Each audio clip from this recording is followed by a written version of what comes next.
Do you believe there could be a bird in this world capable of creating lightning? This isn't a myth, and it's not a fantasy from an animated show. It's a creature countless people claim to have seen with their own eyes. Jet black, massive wings, and said to cause lightning and thunder every time it beats those wings in the sky. In the legends of North America, this terrifying yet sacred creature has one name: the Thunderbird. The earliest written record of the Thunderbird came from an Englishman named John White. In 1585, White traveled to the southeastern part of North America as a priest, following the British explorer Sir Walter Raleigh. When their ship reached shore, the humid air carried unfamiliar floral scents. Strange plants, unseen in Europe, covered the coastline. In this new world, White was filled with excitement. He hoped to spread his faith and at the same time document everything new he encountered. One day, while the sailors were trading with the local Native American tribes, White started talking with them and accidentally learned about a gigantic bird. Its wings, they said, were wider than the sails of a ship. When it flew overhead, thunder and heavy rain followed. It lived deep within the inland mountains, appearing only in spring when it left its nest to hunt fish along the rivers. At first, White dismissed the story as superstition, but several Native Americans brought out black feathers, each one as long as White's arm. Stunned, White touched them. They were thick, tough, and unlike the feathers of any bird he had ever seen. He wrote the entire encounter into his journal, never knowing that this casual entry would become the earliest written evidence of the Thunderbird in North America. But when White returned to Europe, his notes attracted very little attention. After all, in an age when the New World was full of miracles, people assumed such stories were simply exaggerated native tales. Until the late 18th century, when European expansion pushed deeper into the American West. More and more settlers began encountering Thunderbirds. Even military units claimed to have seen them. In 1878, the U.S. military crossed the Great Plains and pushed toward the Rocky Mountains, establishing outposts and patrolling territories that were still far from fully under control. During that time, U.S. Army Captain George Gibson described a shocking encounter in an official report to the military. On that day, he was leading a small patrol unit through the Yellowstone region of Montana. The weather had been perfectly clear when they left camp. Blue skies, bright sunlight. But only a short distance out, everything changed. Dark clouds dropped unnaturally fast, and the daylight dimmed as if the sun had suddenly set. Wind roared out of the canyon, trees whipped violently, and rain poured down like someone had tipped over buckets from the sky. Moments later, thunder exploded across the mountains. With no shelter in sight, Gibson ordered his men to take cover under the trees. Just then, a soldier suddenly pointed up at the sky and shouted. Everyone looked. A massive black shadow tore through the broken clouds, diving straight out of the storm. The shape was so big it seemed to block half the sky. Lightning flashed, revealing a bird so enormous it made every man question reality. When it spread its wings, it looked like a sheet of black canvas moving across the air. Its talons were huge and razor-sharp, glinting like cold metal. It wasn't an eagle. It wasn't a vulture. No one could even guess what kind of bird it was. And for some reason, the already violent storm instantly became even more vicious the moment the creature appeared. Thunder roared non-stop through the valley, rain slammed against the earth, and the wind howled like it was being torn open. Gibson and his men were frozen in place, hardly daring to breathe. The giant bird didn't seem to notice them at all. It simply flew toward the distant canyon and vanished into the storm. And the moment it disappeared, the thunder faded, the rain stopped, and the storm seemed to die with it, as if the creature itself had brought the thunder and the lightning. Gibson was not a superstitious man, so he led his unit in the direction the bird had flown. They climbed slippery slopes, pushed through rain-soaked trees, and eventually reached a narrow valley. There, where the grass should have been soft and untouched, was a clear trail, flattened and crushed, like something enormous had landed and taken off again. At the deepest part of the grass, Gibson found footprints.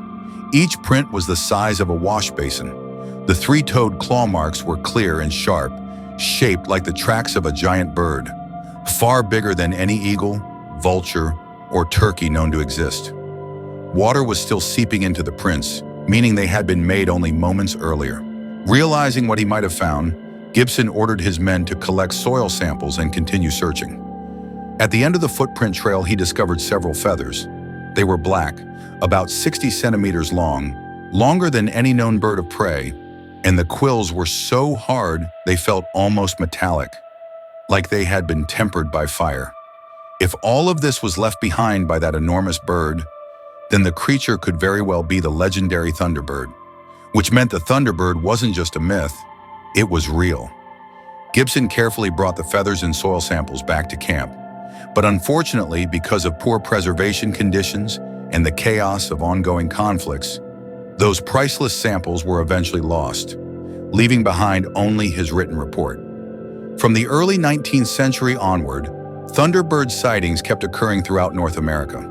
One of the most shocking came from Arizona, where the Tombstone Epitaph newspaper published a terrifying report. Two cowboys claimed they had killed a giant winged monster in the desert, one that looked almost identical to the legendary Thunderbird.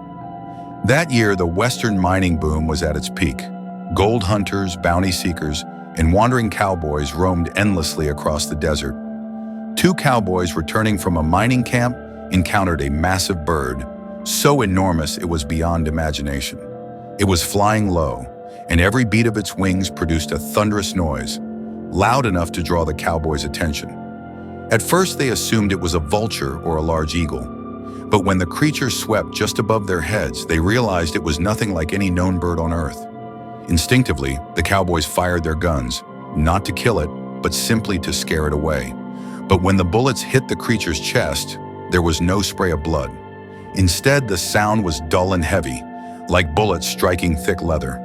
The creature was clearly wounded, struggling to stay airborne. It circled over the desert for a long time until it finally lost strength and crashed onto the dry riverbed. The two cowboys chased after it. When they reached the fallen creature, they were shocked. Its body was nearly 10 meters long, its wings rough like leather, and its talons sharp enough to tear through stone. They didn't dare get too close at first. Only after they were certain the creature was completely dead did they drag its body back to town. Because it was far too big to move in one piece, they spread its wings open and nailed them to a large wooden board, hanging the board on the barn wall so everyone in the town could see it with their own eyes. Soon, people from all over town rushed to the barn. The moment they saw the body, the entire town fell into shock. No one could explain what it was. Its appearance seemed like something left over from the age of dinosaurs. News of the discovery quickly reached the local newspaper. A reporter was sent immediately.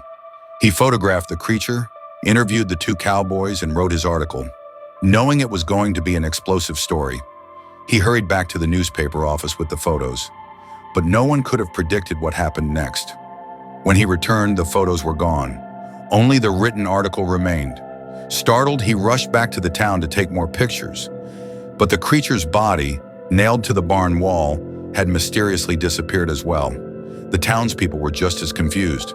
It was as if some strange force had erased every trace of the creature, every piece of evidence that could prove the Thunderbird was real. And just like that, the closest chance to finally uncover the truth about the Thunderbird vanished completely. As the legend spread and became more mysterious, people began to ask, if the Thunderbird isn't just a fantasy, then what could it possibly be? Some researchers who specialize in unknown creatures have offered a few explanations.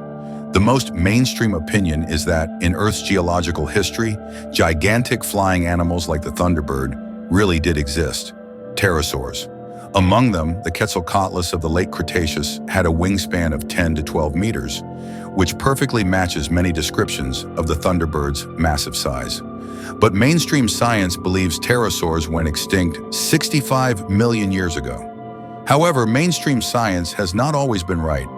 Take the coelacanth, for example.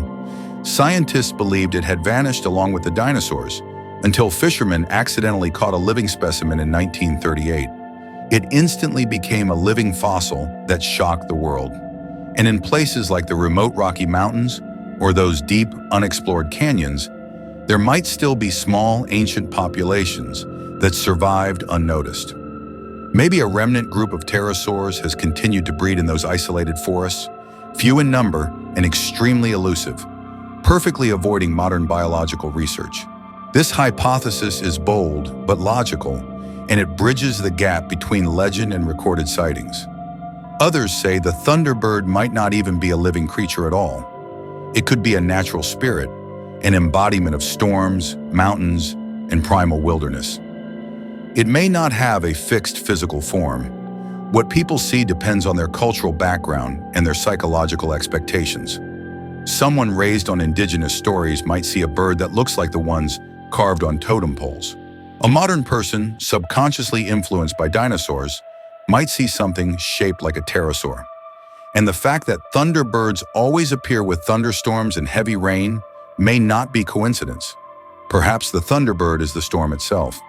This idea is not without support. Among the Sioux tribes of the Great Plains, the thunderbird is deeply sacred. The Sioux believe the thunderbird is a messenger of the sky god, responsible for maintaining balance between humans and nature. Thunderbird symbols were sewn into tents, and warriors painted its image on their shields, believing it granted protection from the sky. The Sioux even had a ritual. Whenever drought struck, the tribe's shaman would carry offerings to the mountaintop and sing the Song of the Thunderbird, praying for rain. According to tribal oral history, during a severe drought at the end of the 18th century, the shaman sang for 3 days and nights. At dawn on the 4th day, a massive thunderbird appeared above the mountains. It beat its wings, and a torrential downpour followed, ending the drought. Whether the thunderbird is a surviving descendant of ancient creatures or a supernatural force may be something humanity can never fully prove. No matter what the thunderbird truly is, it has already transcended cryptozoology. It has become a powerful cultural symbol and a philosophical question. Today, human footprints have reached almost every corner of the Earth. On satellite maps, it feels like there are no secrets left. Yet the Thunderbird legend stubbornly reminds us that beyond our modern cities lies a vast ancient world we still don't fully understand. A world that may still hide its last secrets, inhabited by neighbors we've never met. The Thunderbird is an ecological ghost, representing the side of nature that refuses to be fully tamed.